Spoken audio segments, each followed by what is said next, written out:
Hello, and welcome back to another edition of Carrie's Gardening Channel.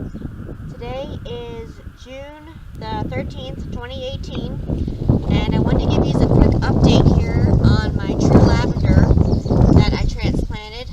You can see it is growing here. It's kind of growing more down on the ground than growing upright, but it will start growing up right more. You can see all these are going to start coming and growing up. So I just wanted to give you a quick update on this. And I did plant some out in the flower beds because I want to see if they are really a perennial. I'm in Pennsylvania in zone 5, and I want to see if some of them will come back actually in the flower beds. So if you like my video, please like, comment, subscribe. If you have any questions, you can leave them below and I'll try and answer them for you. Please don't forget to hit that little notification button. I'll try to put a new video on. Thank you for watching, and have a nice day. Bye.